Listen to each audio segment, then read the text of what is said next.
Hello all, I'm Kel Kidman and welcome to Breaking on the Daily, where today we're going to begin with Biden's fear of actually pushing his agenda. You see, this story and segment has been kind of brewing under the surface for me for a bit. It's been a long time coming for me, but the particular story I saw that spurred this on is senior White House official has announced that Biden, a senior White House official, has announced that Biden will move on slavery reparations without Congress. Now, this is becoming sort of a trend among the Biden administration, just in case you didn't notice from the fact that he has broken every single record for executive orders up to this point, of Biden pushing most of his agenda through, at least the parts that have gotten through up till this point, through executive order.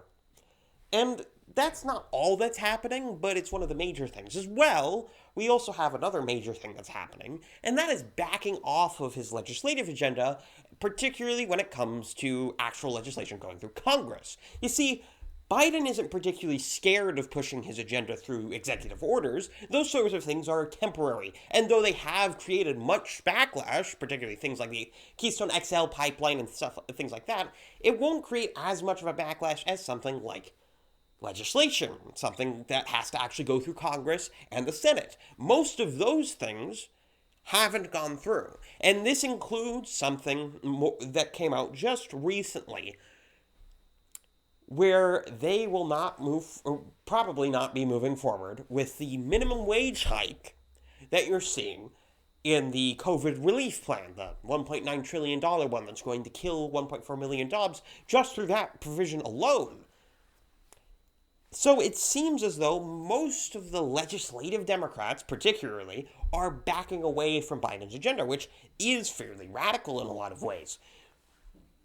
And it seems as though the reason for this is that Democrats, in all reality, despite all of the claims that they won everything in 2020, they didn't. They didn't win everything. They won close to almost nothing. They won the presidency, they won the Senate, barely, with one of the weakest majorities of all time, actually probably the weakest, considering it's not even technically a majority and is only a majority because the vice president is there. That's not exactly great. They also have lost seats in the House. One of the first time that's ever happened with a new president being elected from that party. One of the first times that's happened. It's utterly insane to see that this is how things are going right now. Because this has been missed by a lot of conservatives. A lot of conservatives have refused, or at least ignored, this sort of factual evidence. They've ignored things like the fact that the Republicans have 30 state houses. They ignore things like the fact that the Republicans gained pretty massively in the House, considering the context. It's utterly insane. Yet we don't see this being covered all that much. But it is happening. Biden is afraid of pushing his legislative agenda because he knows he doesn't have a mandate. Even if we acknowledge that he won legitimately, even under that circumstance, and we just trust the results as they are, he doesn't have a mandate. He has nothing.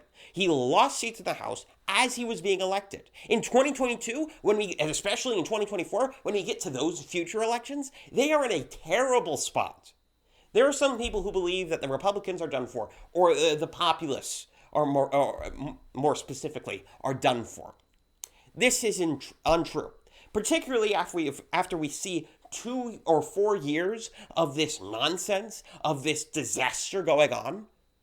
I don't think voters are going to be in a particularly good mood when it comes to the 2022 midterms or 2024 general elections when it comes to actually voting for Democrats. I don't think they will. I think we'll see major gains among the Republicans or some sort of third party if that happens. It's not looking like it will, considering it seems as though Trump, the figurehead of the movement, is sticking with the Republican Party, at least for now.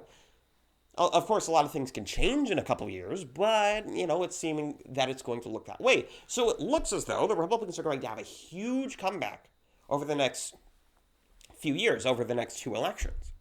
This shouldn't be particularly surprising.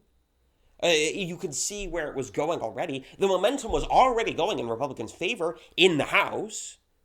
That's only going to increase in 2022 because that's how midterms work when you have an incumbent, a president from one party, the other party gains in the House. That's how this works.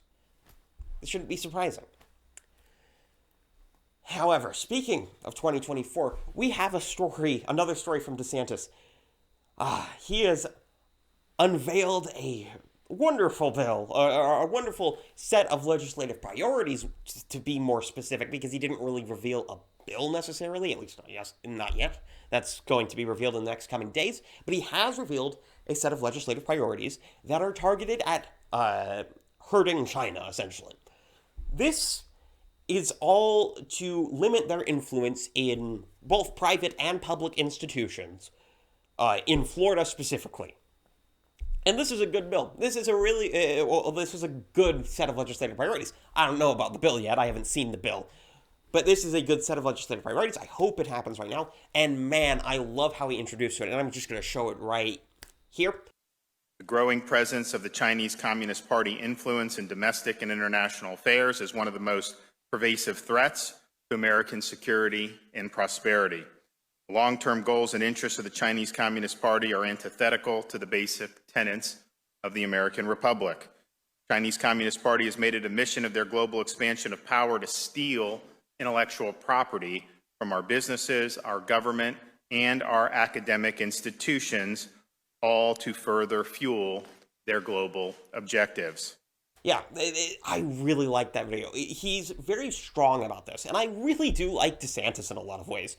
I'm not against Trump running, though I do have my worries with him being 78 when he's running, the same age as Biden is right now when he in 2020. I do have those worries, and I'm not against Trump running or winning, that sort of thing. Obviously not, but you'll have to see what happens by that point. Maybe he has dementia, maybe something's happening, who knows? But DeSantis, assuming that Trump's out of the picture, is absolutely the 2024 frontrunner at this point.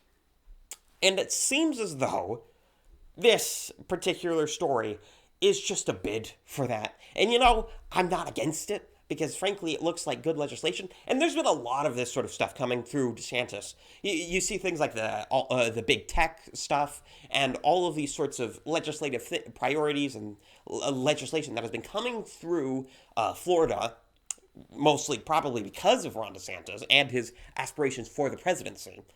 It seems as though that's what he wants to be doing. It seems as though he wants to run for president. I think he's making it fairly obvious. So I expect these sort of legislative priorities to be coming through semi-regularly going forward. And that is really good. I do quite like the legislation. I'm not complaining about the legislation, to be clear.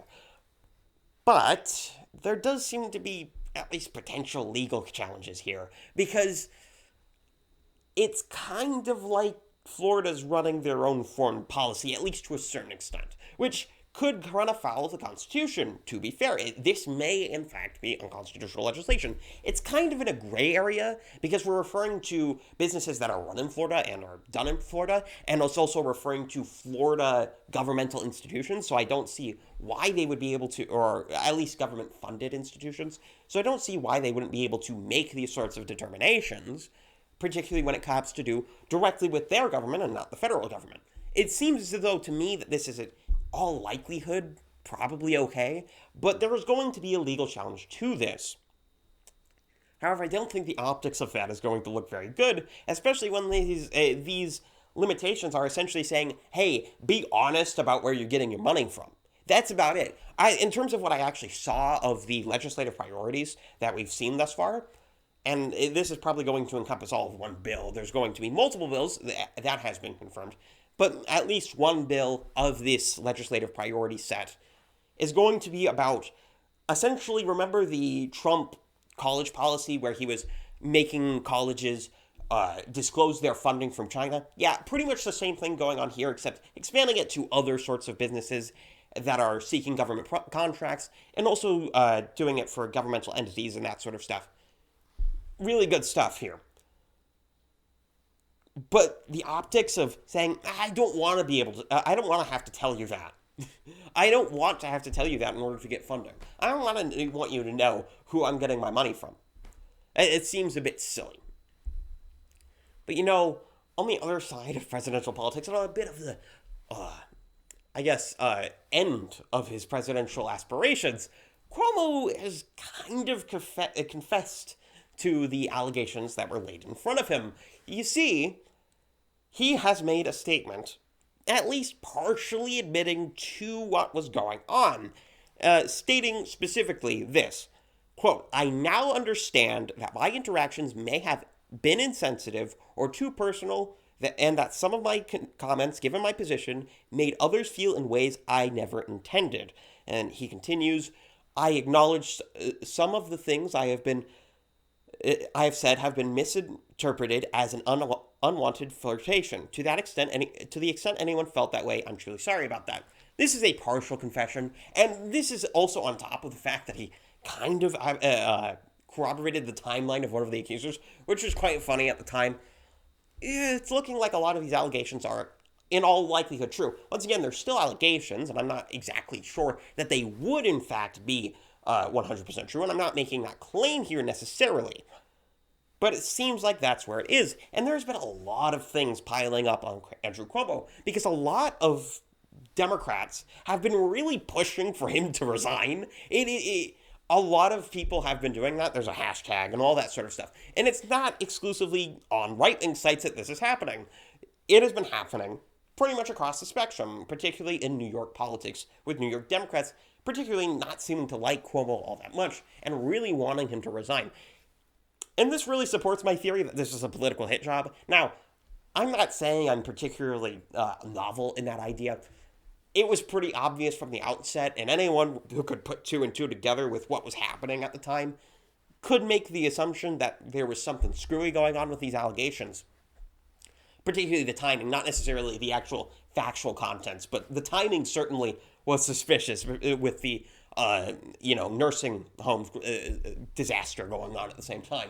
There has been a lot that has been bombarding Andrew Cuomo, and it kind of makes me feel bad for the guy, honestly, because we've kind of gotten to the point where certain things have been revealed that are a bit more personal than this, because some of this is being caught on camera. And this isn't actually an example of sexual harassment or assault, but rather probably an affair where Andrew Cuomo was actually videotaped getting a bit touchy with one of his top aides during a 2016 dinner. By the way, one of his top aides that was newlywed at the time. And this is coming out right around the time when he's being accused of what he's being accused of. It's not exactly convenient. A lot of this, it just screams political hit job. It just screams it. And I know I'm not being novel in this, but come on. And we're getting kind of to the point where people are scraping the bottom of the barrel on this, because there was a story that came out just today that was like, well, he told a woman to eat a whole sausage in front of him. And the problem with this story is I watched the video and it seemed pretty innocuous and like a nothing. And the reporter actually, that was the woman at issue here, came out and was like, nah, this was nothing. It was totally fine. It was an informal event. Who cares? And this is kind of where the allegations are getting to. We're kind of getting into this sort of area where we're just scorning him for saying a word, that in this case being sausage. I mean, this isn't an example of him actually sexually harassing or assaulting anyone. All he's doing, he's actually referring to a sausage, guys. He's literally just saying, okay, eat this sausage. He bought a reporter a sausage. I don't know why. It seems like a pretty awkward situation, frankly, to me. But that's all he did. All he did was buy a sausage. It's really not that big of a deal. But, he's not the only one who is just the COVID disaster is just coming after. It's not the only example of that today. Because after leading school closures, a school union leader, a teachers union leader, has actually been found to be dropping off his kid at a private school.